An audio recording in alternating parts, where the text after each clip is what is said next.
Três pessoas na Bíblia que nunca morreram. Número 1. Elias. Durante um dos piores períodos de Israel, Deus chamou Elias. Naquela época, Israel teve um dos piores reis, e seu nome era Acabe. Os reis cobrem mais de sua vida do que a maioria dos próprios reis. Apesar do fato de não haver nenhum livro escrito em sua homenagem, seu encontro com os profetas Baals ou o Monte Carmelo o tornou mais famoso. Mas Elias, por outro lado, representava um tipo diferente de domínio. Ele não tinha conexões com a política, estabelecimento ou a família real. Ele tinha a capacidade de dizer a verdade ao poder terrestre, sem ser cooptado ou corrompido. Elias era uma pessoa ousada que defendia a verdade, não importa quem estivesse no comando. Ele representava um reino totalmente diferente, com um reino muito diferente objetivo. Elias parecia ter alcançado o auge das aventuras da vida, heróico, quase inacreditável,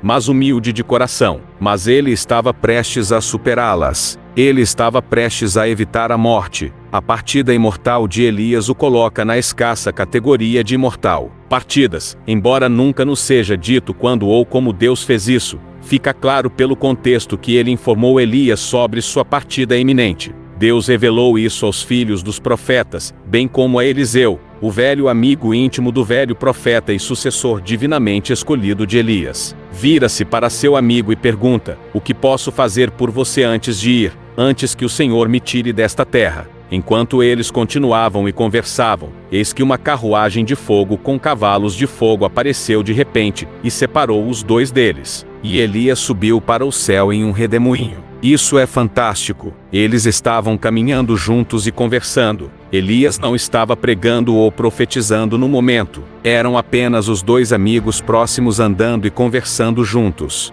Deve ter sido um momento fantástico. Uma carruagem de fogo e cavalos de fogo apareceram, e Elias subiu ao céu em um redemoinho. A Bíblia diz assim mesmo: ele subiu ao céu em um redemoinho. Em um instante, Eliseu viu e gritou: meu pai, a carruagem de Israel e seus cavaleiros." E ele não viu mais Elias. Então ele pegou suas próprias roupas, e as rasgou em 2 pedaços de tristeza. O contrato de não morte de Elias de repente entrou em vigor. Nada de Deus morre.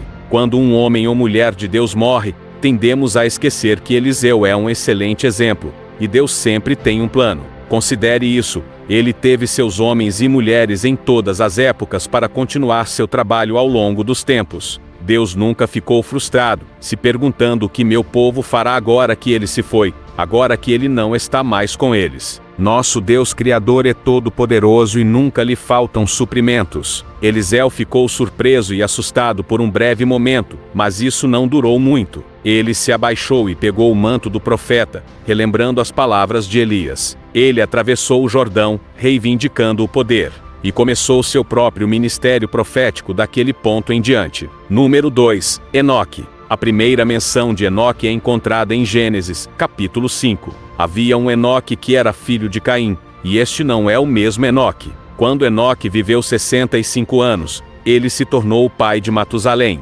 Judas diz que Enoque alertou sobre o julgamento vindouro do Senhor contra eles. Enoque era um homem que andou com Deus em meio à decadência moral nos dias de Noé, e falou do julgamento vindouro, em uma época em que a maioria de seus homólogos só tinha o registro de seu nascimento, e os filhos, que eles também deram à luz. A Enoque é como uma lufada de ar fresco. Enoque foi apresentado como outros, mas seu testemunho é atraente. Sua descrição é curta, mas pesada e pesada. Isso significa que algo sobre sua caminhada pura com Deus o traduziu. Sua vida forneceu um modelo para tantas pessoas em diferentes gerações, pois nos ensina a viver para o público de alguém. Ele nos ensina a buscar apaixonadamente uma comunhão íntima e companheirismo com Deus, sabendo que ao fazermos isso, experimentaremos Deus em uma nova dimensão. Enoque caminhou com Deus, e não foi encontrado entre os homens, porque Deus o levou para casa com ele. O caso de Enoque foi o primeiro arrebatamento documentado,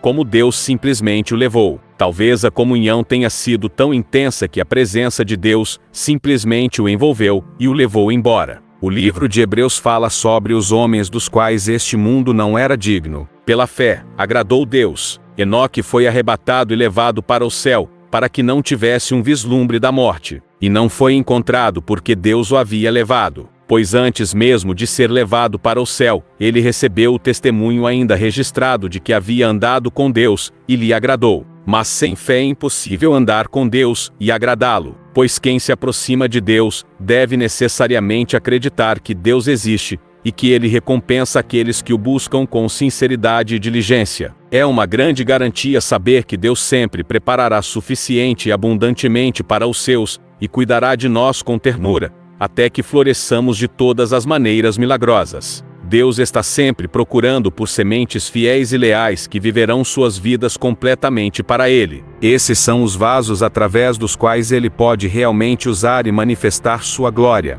Enoque, de acordo com as Escrituras, não compartilhou o destino de Adão e do resto de seus descendentes. Ele não morreu. Enoque é usado como um exemplo do arrebatamento no Novo Testamento. Um objetivo da tradução de Enoque é enfatizar a verdade das Escrituras, que é que há uma redenção final para todos nós que colocamos nossa fé no Senhor, embora a grande maioria dos crentes faleça fisicamente. O exemplo de Enoque dá aos crentes a esperança de que eles finalmente triunfarão depois da morte. Número 3. Cristãos no fim dos tempos. Agora estamos entrando na profecia registrada. Esta ainda está para acontecer, como está escrito. Embora muitos de nós, se não todos nós, não saibamos o momento exato em que Jesus voltará, experimentaremos as dores da morte. Cristãos no fim dos tempos experimentarão um arrebatamento. Agora, não queremos que vocês sejam crentes desinformados sobre aqueles que estão dormindo na morte, para que vocês não sofram por eles, e outros não tenham esperança além desta vida presente.